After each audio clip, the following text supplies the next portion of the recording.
Bismillahirrahmanirrahim. Assalamualaikum warahmatullahi wabarakatuh. Alhamdulillah, segala puji bagi Allah yang telah melimpahkan nikmat iman dan Islam kepada kita semua. Shalawat serta salam semoga senantiasa tercurah kepada junjungan kita, Nabi Muhammad Sallallahu Alaihi Wasallam, beserta keluarga, sahabat, dan pengikut beliau hingga akhir zaman. Teman-teman yang dirahmati Allah, alhamdulillah kita dipertemukan lagi di kesempatan yang penuh berkah ini. Semoga pertemuan kita kali ini menjadi wasilah untuk mendatangkan kebaikan, keberkahan, dan kelapangan rezeki bagi kita semua. Amin ya rabbal alamin. Berbicara soal rezeki, siapa di antara kita yang tidak ingin dompetnya selalu penuh, saldo rekeningnya cukup, atau tabungannya melimpah?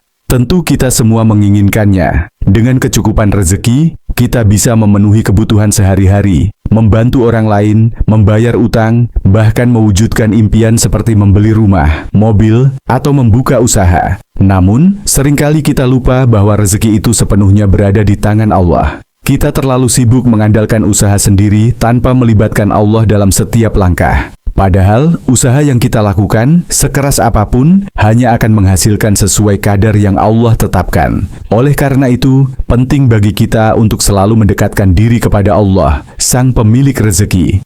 Nah, pada kesempatan ini, saya ingin berbagi sebuah amalan istimewa yang diajarkan oleh ulama besar, Kiai Khalil Bisri, kakak kandung dari Kahah Mustafa Bisri atau Gus Mus. Amalan ini sangat sederhana, namun jika diamalkan dengan istiqomah, insya Allah akan membuka pintu-pintu rezeki yang tidak disangka-sangka. Amalan pembuka rezeki. Amalan ini dimulai dengan melaksanakan salat duha 4 rakaat di pagi hari. Setelah itu, bacalah surah Al-Kautsar sebanyak 14 kali. Surah ini mengandung makna mendalam tentang nikmat yang melimpah dari Allah. Bismillahirrahmanirrahim. Inna athainakal kautsar, fashalli li rabbika wanhar, inna syaniaka huwal abtar. Artinya, sesungguhnya kami telah memberikan kepadamu nikmat yang banyak, maka dirikanlah salat karena Tuhanmu, dan berkurbanlah. Sesungguhnya orang-orang yang membencimu dialah yang terputus. Menurut Kiai Khalil Bisri, barang siapa yang mengamalkan sholat duha dan membaca surah ini dengan penuh keyakinan dan keikhlasan, maka Allah akan mencukupkan rezekinya, memberkahinya, dan memberikan kelapangan dalam segala urusan. Tips mengamalkan. 1. Istiqomah. Lakukan amalan ini secara rutin tanpa putus. Jangan mudah menyerah meskipun hasilnya belum terlihat dalam waktu singkat. 2. Ikhlas. Niatkan amalan ini hanya untuk mendekatkan diri kepada Allah, bukan semata-mata mengejar duniawi. 3. Yakin. Percayalah bahwa Allah pasti mengabulkan doa dan usaha kita. Jangan pernah ada keraguan di hati. 4. Sempurnakan dengan selawat. Setelah mengamalkan, perbanyaklah membaca selawat kepada Nabi Muhammad SAW. Selawat akan membuka jalan keberkahan dalam hidup kita. Mengapa harus sedekah? Dalam sebuah hadis, Rasulullah SAW bersabda bahwa setiap pagi hari, seluruh persendian kita memiliki hak untuk disedekahi. Sedekah ini tidak selalu berupa uang. Senyuman, membantu orang lain, berzikir, atau melarang kemungkaran juga merupakan bentuk sedekah. Sedekah menjadi salah satu kunci utama pembuka rezeki. Ketika kita memberi kepada orang lain, Allah akan menggantinya dengan rezeki yang lebih besar. Ingatlah, rezeki yang kita miliki hanyalah titipan, dan dengan berbagi, kita sedang menanam benih keberkahan untuk masa depan. Apanu warafibah. Pesan penutup. Amalan ini tidak akan serta-merta membuat uang jatuh dari langit. Namun, dengan izin Allah, rezeki akan mengalir dari arah yang tidak disangka-sangka. Yang penting, kita harus sabar, tekun, dan selalu berpikiran positif kepada Allah. Semoga amalan ini bermanfaat dan menjadi jalan keberkahan bagi kita semua. Jangan lupa untuk membagikan amalan ini kepada orang lain, agar semakin banyak yang merasakan manfaatnya. Wassalamualaikum warahmatullahi wabarakatuh.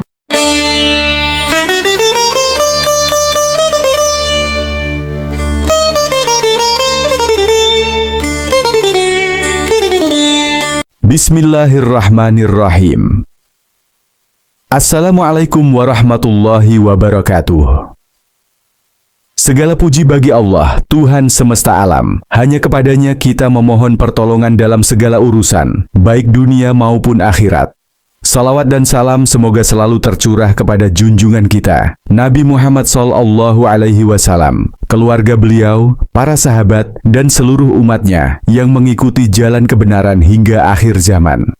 Para saudara yang dirahmati oleh Allah Subhanahu wa Ta'ala, semoga Allah selalu menjaga kesehatan Anda, meninggikan derajat Anda, dan memberikan kelapangan dalam segala urusan Anda. Untuk Anda yang saat ini memiliki hutang, semoga segera dilunaskan oleh Allah. Untuk Anda yang memikul amanah, semoga Allah mempermudah penyelesaiannya. Semoga kita semua senantiasa diberkahi rezeki yang melimpah dan berkah. Amin ya Rabbal Alamin. Hari ini, izinkan saya menyampaikan sebuah pengingat yang penting tentang salah satu momen paling istimewa dalam ibadah sholat, yaitu saat sujud. Sujud bukan hanya sekedar gerakan fisik, ia adalah wujud penghambaan yang paling sempurna, di mana seorang hamba benar-benar merendahkan dirinya di hadapan Sang Pencipta, Allah Subhanahu wa Ta'ala. Sebagaimana firman Allah dalam Al-Quran, Ya ayyuhalladzina amanu, ruka'u wasjudu, wa'budu rabbakum. Wahai orang-orang yang beriman, rukuklah, sujudlah, dan sembahlah Tuhanmu. Ketika kita bersujud, tidak hanya tubuh kita yang tunduk, tetapi hati dan pikiran kita pun harus berserah. Saat itulah kita berada dalam posisi yang paling dekat dengan Allah. Nabi Muhammad bersabda, seorang hamba paling dekat dengan Tuhannya adalah ketika ia sedang bersujud, maka perbanyaklah doa pada waktu itu.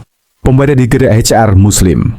Dalam sujud, kita menyadari identitas kita sebagai hamba yang kecil dan lemah, yang tidak memiliki daya apapun tanpa kehendak Allah. Oleh karena itu, doa yang dipanjatkan dalam sujud, khususnya pada sujud terakhir, adalah doa yang sangat mustajab. Apa saja yang bisa kita doakan? Kita bisa memohon apa saja selama itu adalah kebaikan, baik untuk dunia maupun akhirat. Anda bisa memohon kemudahan dalam usaha, kelancaran rezeki, lunasnya hutang, kesembuhan dari penyakit, keturunan yang saleh, hingga kebahagiaan rumah tangga. Semua doa ini sangat dianjurkan untuk dilafalkan dalam sujud terakhir. Salah satu doa yang bisa Anda baca dalam sujud terakhir adalah Subhanakallahumma Rabbana wa bihamdika Allahumma gfirli. Yang artinya, Maha suci Engkau ya Allah, wahai Rabb kami, dengan segala pujianmu, ya Allah, ampunilah aku. Doa ini bisa Anda ulangi 3 kali setelah membaca bacaan sujud wajib, yaitu Subhana Rabbiyal A'la wa bihamdih. Mengapa doa ini istimewa? Karena dengan mengucapkan doa ini, kita memadukan pujian kepada Allah dan permohonan ampun atas dosa-dosa kita. Allah berjanji dalam Al-Quran bahwa siapa yang bersyukur, nikmatnya akan dilipat gandakan. Dan salah satu bentuk rasa syukur terbaik adalah mengingat Allah di dalam doa, terutama saat kita bersujud. Bagaimana cara meningkatkan kekhusyukan dalam sujud? 1. Sadar akan posisi diri sebagai hamba. Ketika sujud, bayangkan bahwa kita sedang berada di titik terendah untuk mengagungkan Allah yang Maha Tinggi. 2. Fokuskan hati dan pikiran. Jangan biarkan pikiran kita melayang ke hal-hal duniawi. 3. Renungkan nikmat Allah. Pikirkan betapa besar nikmat yang telah Allah berikan dalam hidup kita. 4. Bayangkan akhirat. Sujud adalah bekal yang akan kita bawa di yaumul qiyamah. Sujud adalah tanda bahwa kita adalah umat Rasulullah. Sujud ini, teman-teman, bukan hanya gerakan fisik, tetapi sebuah simbol penghambaan total. Bahkan, api neraka tidak akan membakar dahi yang bersujud kepada Allah dengan penuh keikhlasan. Mari kita jadikan setiap sujud sebagai momen spesial untuk mendekatkan diri kepada Allah. Perbanyak doa, mohonlah apa yang menjadi hajat Anda. Insya Allah, dengan sujud yang penuh keikhlasan, keberkahan hidup akan menghampiri kita.